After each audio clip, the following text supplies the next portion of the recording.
Good morning, students. Today we are going to start a new chapter from history textbook, The Making of the National Movement, 1870s to 1947.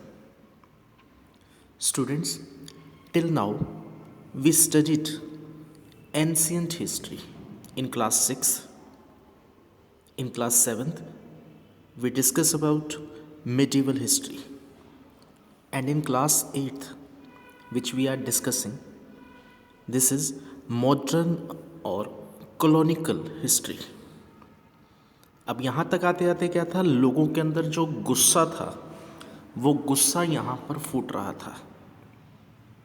किस shape में? National movement की shape में. अब national movements जो यहाँ पर शुरू हुए, एक होता है रिवोल्ट और एक होता है मूवमेंट. दोनों में थोड़ा सा फर्क है. यहाँ पर रिवोल्ट में क्या होता है? सडन अपराइजिंग, वॉयलेंस काउंट होता है इसके अंदर, और नॉट सिस्टमेटिक. कोई सिस्टम नहीं होता, कोई सिस्टमेटिक कंडीशंस नहीं होती.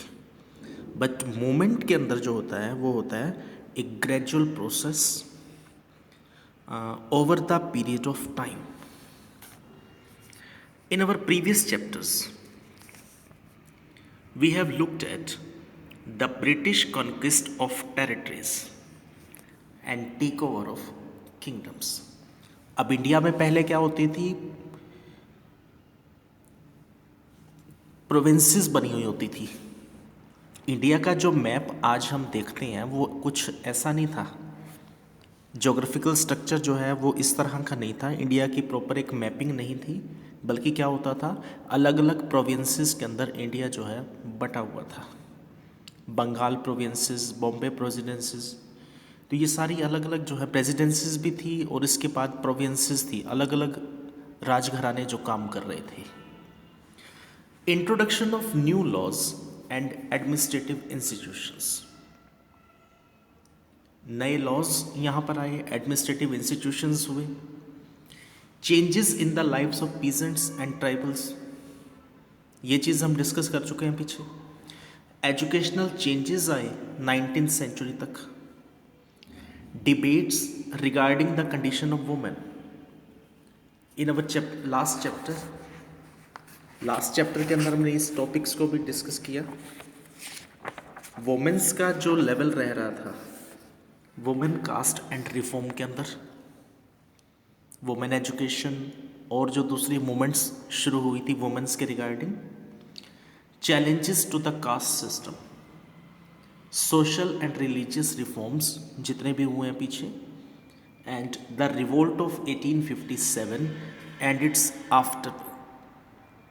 1857 से जो रिवोल्ट्स यहाँ पर शुरू हुए, जो मूवमेंट्स यहाँ पर शुरू हुए, उसको भी हमने ऑब्जर्व किया अभी तक. On the basis of all these facts, we observe that Indians were discontented with the British rule. Indians क्या थे? पूरी तरह से नासंतुष्ट कि उन लोगों को ब्रिटिश की जो पॉलिसीज थी, ब्रिटिशर्स की, उनकी जो रूलिंग कंडीशंस थी वो बिल्कुल भी पसंद नहीं आ रही थी.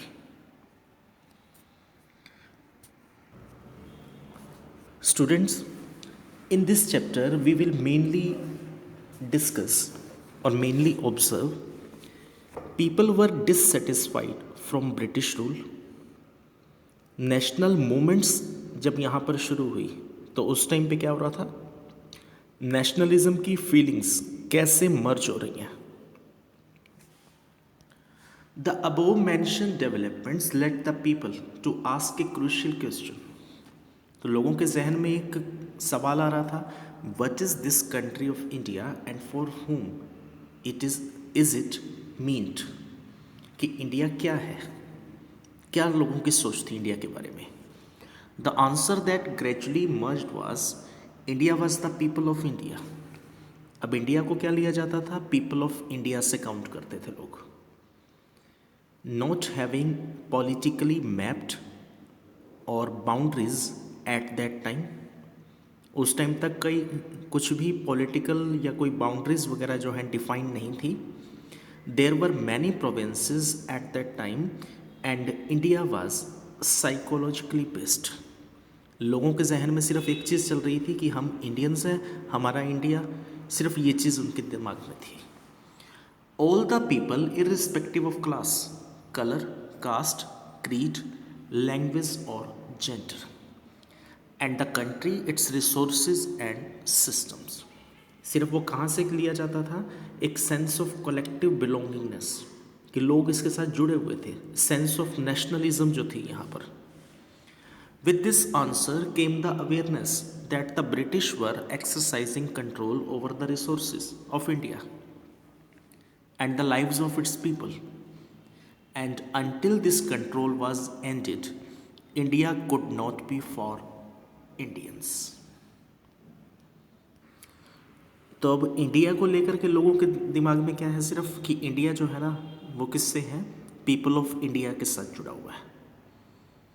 अलग अलग लैंग्वेजेस हैं, अलग अलग कास्ट हैं, चाहे कुछ भी कंडीशंस हैं, बट अंदर सबके एक ही चीज़ है, इंडियंस.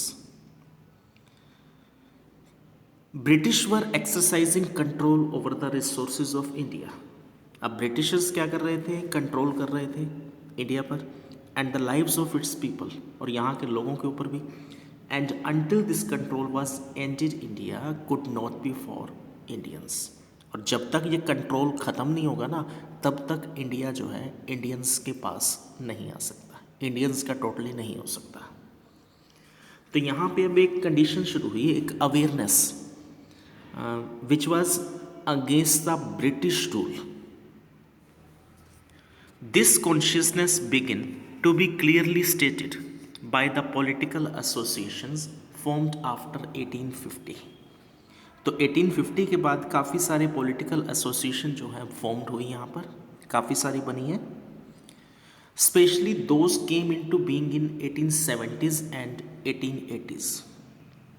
तो 1870 से लेकर के 1880 के बीच में जो है काफ़ी सारी ऐसी एसोसिएशंस फॉर्म्ड हुई हैं.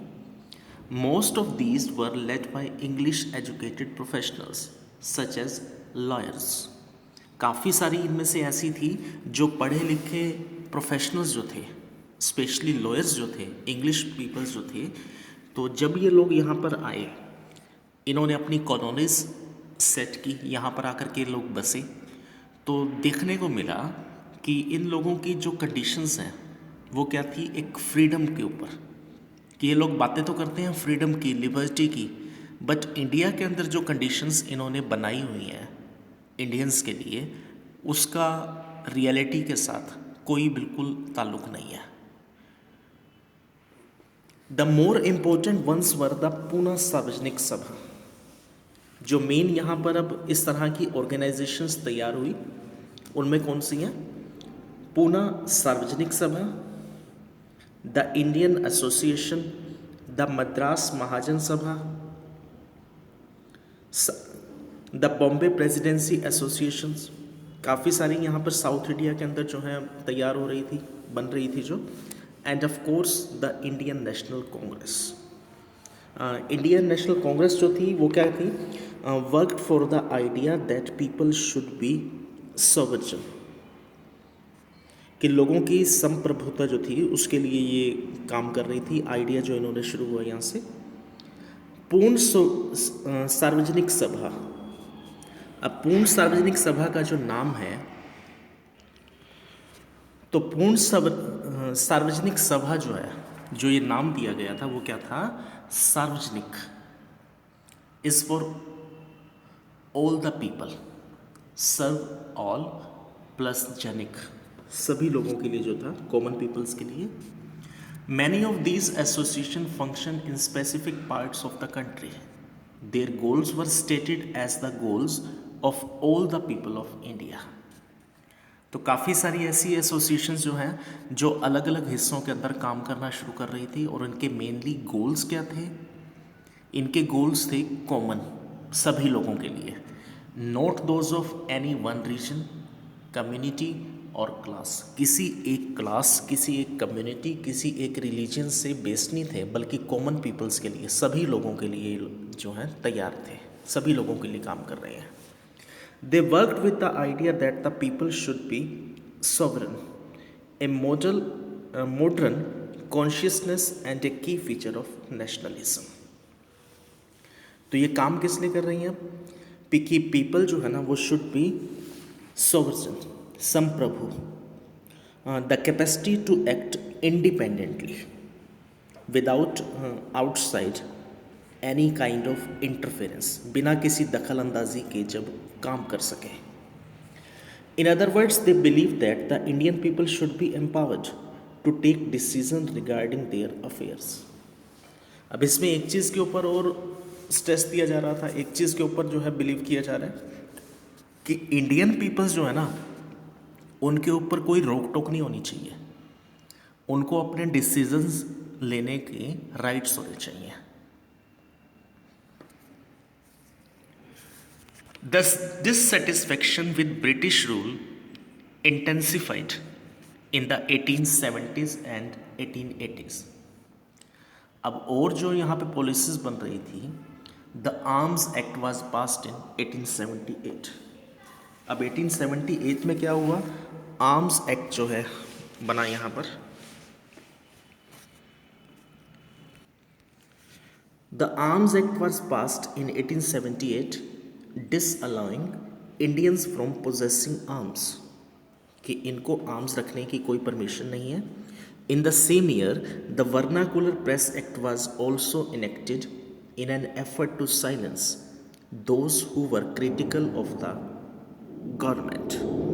और उन्हीं दिनों में एक वर्नाकुलर प्रेस एक्ट पास किया गया कि गवर्नमेंट के अगेंस्ट कोई भी न्यूज़पेपर जो है नहीं लिखेगा, गवर्नमेंट की अपोज में नहीं लिख पाएंगे. The act allowed the government to confiscate the assets of newspaper, including their printing presses, if the newspapers published anything that was found objectionable.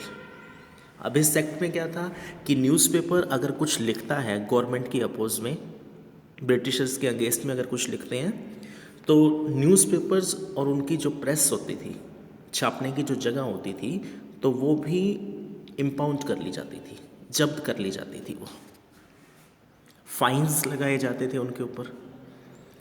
In 1883, there was a furor over the attempt by the government to introduce the Albert Bill.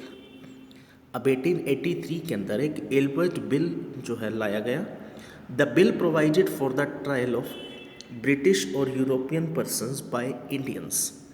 अब इस bill में क्या था कि पहले अगर कोई Indian जज है तो वो ट्रायल सीन्स जो है वो कवर नहीं कर सकता था ब्रिटिशर्स के अगेंस्ट, कि किसी भी इंडियन कोर्ट के अंदर इंडिया के किसी जज के थ्रू किसी ब्रिटिशर्स की हियरिंग नहीं होगी, सुनवाई नहीं होगी, कोर्ट के मामले जो है सामने नहीं आएंगे. तो इस बिल में अब उस चीज़ को शुरू किया गया.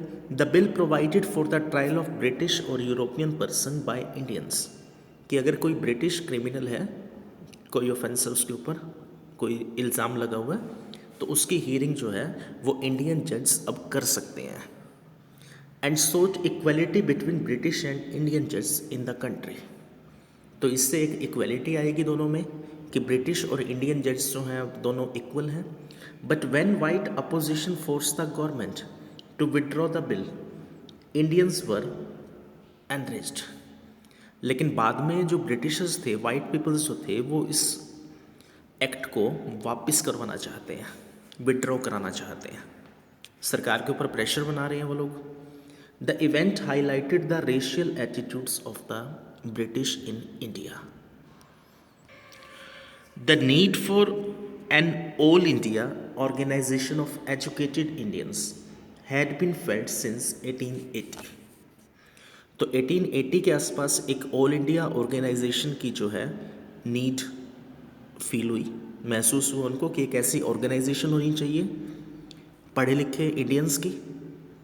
But the Albert Bill controversy deepened this desire. The Indian National Congress was established when 72 delegates from all over the country met at Bombay in December 1885. तो अब यहाँ पर एक राइज हुआ इंडियन नेशनल कांग्रेस जो सामने आई। अब 72 टोटल डेलीगेट्स थे इसके थ्रू आउट कंट्री, पूरी कंट्री से जो थे, ये कहाँ पर इकट्ठे हुए? बॉम्बे में in December 1885। The early leadership Dada Bhai Naoroji, Firoz Shah Mehta, Badruddin Tyabji, W C. Banerjee, Surendranath Banerjee, Ramesh Chandra Dutt, Subramania Iyer, among others, was largely from Bombay and Calcutta. Naroji, a businessman and publicist settled in London and for a time member of the British Parliament, guided the younger nationalist. A retired British official A.O. Hume, अब वैसे तो ये British हैं but ये क्या कर रहे थे? ब्रिटिश ऑफिशियल होने के बावजूद भी, रिटायर्ड होने के बावजूद, also played a part in the bringing Indians from the various regions together. तो इन्होंने भी एक अच्छी फंक्शनिंग रखी, अपना एक अच्छा रोल प्ले किया इन्होंने यहाँ पर।